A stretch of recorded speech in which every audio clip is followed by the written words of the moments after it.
नाज़रीन, किस्त के आगाज में हम देखते हैं कि काजी फाजिल शर्मिंदगी के आलम में सुल्तान के हुजूर अपना इस्तीफा पेश करते हैं, मगर सुल्तान वो कागज चाक करते हुए कहते हैं कि अल्लाह का शुक्र है कि वो फिर से मुत्तहिद हैं और उन्हें अपने साथ लेकर दीवान में दाखिल हो जाते हैं। कुद्स में जातियां मुसलमानों से लौटा हुआ सोना अवाम में तकसीम कर रहा होता है कि लार्दगाह का कमांडर उसे बुलाने आता है। दीवान में सुल्तान उमरा व वज़रा से कहते हैं कि वक्त आ गया है कि सलीबियों को दिखा दिया जाए कि मुसलमान मुत्तहिद हैं और कुद्स से बाहर निकलकर उन्हें इबरतनाक शिकस्त दी जाएगी। तोमान और असद्दीन कहते हैं कि वो भी सलीबियों की तरह फतूहात के बाद उनका खून बहाएंगे, मगर सुल्तान इस बात पर हरगिज राजी नहीं होते। कुद्स में लार्दगाह सबके सामने जातिया को कत्ल की सजा सुनाता है। जवाबन जातिया कहता है कि कुद्स के लोग इसके साथ हैं क्योंकि वो अमन से उठे थे। इसी लम्हे सबीला आती है और लार्दगाह पर चीखते हुए कहती है कि इसने इसके बाप और भाई के उस मुआहिदे को तोड़ दिया जिसके लिए उन्होंने अपनी जानें कुर्बान की। एक और मंजर में बोरो फूल को तकते हुए सायरा की याद में रोता है कि सुल्तान आ जाते हैं। सुल्तान उसे कहते हैं कि अपनी तड़प का दुरुस्त इस्तेमाल करो, तुम्हारे अंदर जलने वाली आग या तो दुनिया को रोशनी देगी या तुम्हें राख कर देगी। कुद्स में खलील लार्दगाह से कहता है कि सलाहुद्दीन ने जातिया और कुद्स दोनों उसे हवाले करने को कहा है। लार्दगाह कहता है कि वो माली नुकसान की तलाफी कर सकता है और अगर वो कुद्स चाहते हैं तो जंग करे। खलील जैसे ही पलटता है, जातियां उसके सीने में खंजर घोंप देता है। बालन खलील को थाम लेता है और लार्दगाह जातिया की इस हरकत पर गुस्से से भर जाता है। वलीम लार्दगाह से कहता है कि उसे शाम जाकर जाती तौर पर सूरत हाल जांचने की इजाजत दी जाए। अगले मंजर में इमाद इत्तला देता है कि वलीम खलील की लाश के साथ शाम पहुंच चुका है। सिपाही उसे सुल्तान के कदमों में गिरा देते हैं। वो माफी मांगते हुए कहता है कि एलची का कत्ल रिवायत के खिलाफ है, मगर ये सब बादशाह की नहीं बल्कि जातिया की चाल है। सुल्तान कहते हैं कि अमन का मौसम अब खत्म हुआ, जरूरत पड़ी तो वो अकेले कुद्स पर हमला करेंगे। कुद्स में लार्दगाह को खबर मिलती है कि पोप के दस्ते कुद्स पहुंच गए हैं। उधर बायबरा सुल्तान को इतला देता है कि उनकी तवक्को के मुताबिक कुद्स की फौजें शहर से बाहर आ गई हैं। लार्दगाह जाप लियोन से कहता है कि ये तारीख की सबसे बड़ी कुद्सी फौज है। वो पानी के जखायर की तरफ बढ़ते हैं कि हिनूक खबर लाता है कि सुल्तान के चंद साथी इसके भाई के साथ वहां पहले से मौजूद हैं। विलियम और बालन कहते हैं कि सारी फौज को कुद्स से बाहर लाना बेवकूफी है। बालन मार्कुस से कहता है कि हर उस शख्स को जमा करो जो तलवार उठाना जानता हो। जात लियों और लार्दगाह जब इस मकाम पर पहुंचते हैं तो चंद सिपाहियों की जगह पूरा आलम इस्लाम उन्हें एक परचम तले खड़ा मिलता है। सुल्तान अपनी फौज का जोश बुलंद करते हुए सलीबियों पर टूट पड़ते हैं। सिपाहियों को मरता देखकर लार्दगाह भाग खड़ा होता है। तरा तीगन और गुकबोरो इसके पीछे जाते हैं। इसी दौरान हिनूक तुराब को शहीद कर देता है और जातिया बोरो के सीने को चीर डालता है। सुल्तान फरियाद करते हुए अपने भाई को पुकारते हैं। अगले मंजर में लार्दगाह और जात लियून सुल्तान के खेमे में कैदी बना पड़े झगड़ रहे होते हैं। जात लियून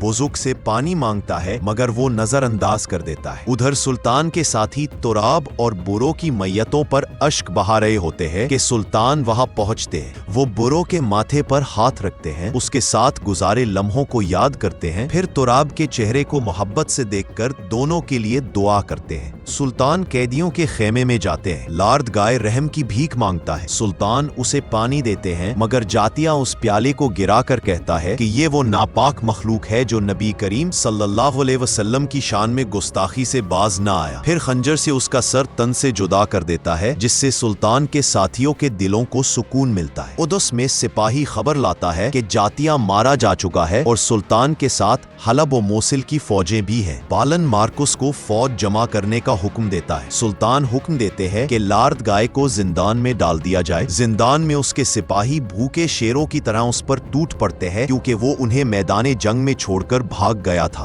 कुद्स में विलियम कहता है कि सुल्तान के आने का खामोश इंतजार करना सबके लिए मौत के मुतरादिफ है।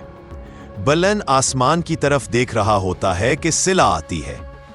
बलन कहता है कि कुछ भी हो जाए तुम्हारा ईमान मत डगमगाना। इसी दौरान गुकबूरो कुद्स की दीवारों के सामने बुलंद आवाज में कलमे तौहीद पढ़ता है और कुद्स पर आग का एक बड़ा गोला गिरता है।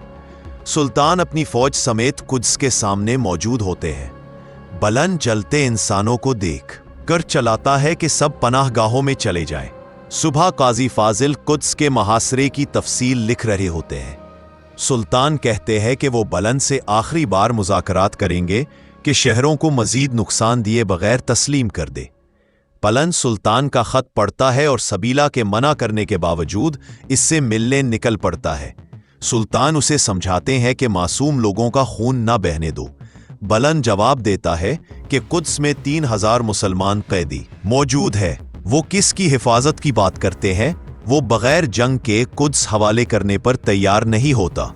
मरिया को जाते देखकर बालन उसे कहता है कि मुश्किल वक्त में कुद्स छोड़कर जा रही हो। मरिया कहती है कि वो उसके साथ कुस्तंतनिया चले, मगर बालन कहता है कि कुद्स उसकी किस्मत है। बालन अवाम को खिताब करते हुए कहता है कि वो भी उनकी तरह खौफजदा है, फतह का वादा नहीं करता, मगर आखिरी शख्स के गिरने तक कुद्स नहीं गिरना चाहिए। लोग नारा लगाते हैं, खुदा ऐसे ही चाहता है। इधर सुल्तान के खेमे में जिंगी उमरा फिर से इंतकाम का मुतालबा करते हैं। काजी फाजिल कहते हैं कि सुल्तान की रहमदिली कुद्स की दीवारों से ज्यादा मजबूत है। बालन कम हथियार देखकर मार्कोस को हुक्म देता है कि चर्च की मोमबत्ती पिघलाकर तीर बनाए जाएं। सलीबी गर्म तेल बहाते हैं, मगर बालन अपने लोगों का हौसला बुलंद रखता है। विलीम लिखता है कि इनके दरमियान वाहिद शख्स बालन है जिसने उम्मीद नहीं छोड़ी। सुल्तान चांदी से बने तीर देखकर कहते हैं कि बालन ने चांदी पिघला दी है। वो सूरज की तेजी का हल निकालने का भी वादा करते हैं। रात को सलीबी चर्च में गीत गाते हैं और मुसलमान नारे तकबीर बुलंद करते हैं। सुबह बालन दुश्मन का लश्कर सामने तलाश करता है, मगर लश्कर सूरज की मुखालिफ सिमत में होता है। बाल आखिर सुल्तान कहते हैं कि वो असीर खुद जंगियों को कत्ल के लिए देंगे। बालन थका हुआ दीवार के साथ बैठ जाता है। एक नन्ही बच्ची उसे फूल देती है। वो रो पड़ता है और भाग जाता है। कराटीगन एक सलीबी औरत और बच्चा लाता है। सुल्तान जंगियों से कहते हैं कि कत्ल कर दो, लेकिन वो शर्मिंदा होकर सर झुका लेते हैं। सुल्तान हुक्म देते हैं कि उन मेहमानों को खाना और जगह दी जाए। कुछ देर बाद बालन सुल्तान के सामने वही फूल लिए बैठा होता है। सुल्तान कहते हैं कि उसे कुछ कहने की जरूरत नहीं। अगर उनकी वजह से किसी बच्चे की आंख में आंसू आया तो ये फतह के लिए कफन बन जाएगी। बालन कहता है कि सिर्फ आप ही इस सरजमीन को जन्नत का बाग बना सकते हैं। कुछ देर बाद सुल्तान लश्कर समेत कुद्स में दाखिल होते हैं और वही फूल इस नन्ही बच्ची को वापस थमा देते हैं। सुल्तान अपने रहनुमा के बनाए गए मिंबर को देखते हैं और आखिरी मंजर में सुल्तान सलाहुद्दीन अय्यूबी मस्जिद अक्सा के सामने सजदा रेज होते हैं और उनके पीछे मुसलमान, ईसाई और तंगरी सब खुदा के हजूर झुक जाते हैं। नाजरीन, कमेंट्स में जरूर बताएं कि सलाहुद्दीन सीरीज आपकी पसंदीदा रही और आगे कौन सी सीरीज देखना चाहेंगे। अगर वीडियो अच्छी लगी हो तो वीडियो को लाइक, सब्सक्राइब जरूर करें ताकि मेरी हर आने वाली वीडियो आप तक मुकम्मल पहुंच सके। शुक्रिया।